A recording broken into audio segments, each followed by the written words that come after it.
जय हिंद। तो बात करते हैं डर्टी मनी और ब्लैक मनी के बीच में डिफरेंस की।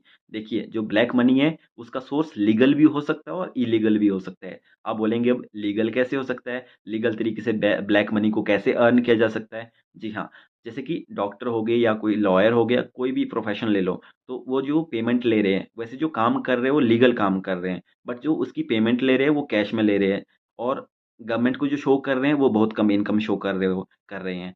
तो जो इनकम उन्होंने शो नहीं की है वो अनरिपोर्टेड इनकम है, अनडिक्लेयर्ड इनकम है। तो उस पे जो ड्यू टैक्सेस बनते वो उन्होंने पे नहीं किए, तो वो बन गई लीगल सोर्स से उन्होंने पैसा कमाया, लेकिन उन पे जो ड्यू टैक्सेस बनता है वो नहीं दिया, डिक्लेयर नहीं किया उसको, तो वो बन गई ब्लैक मनी।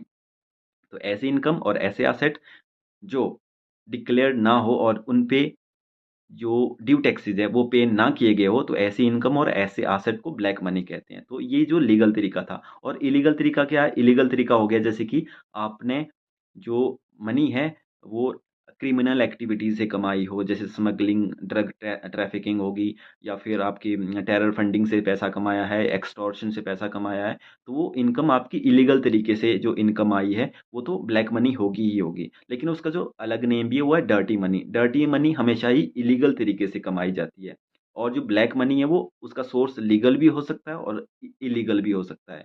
और इन दोनों को, जो इलीगल मनी को व्हाइट करने के लिए लोग जो प्रोसेस अपनाते हैं उसको बोलते हैं मनी लॉन्ड्रिंग। Thank you.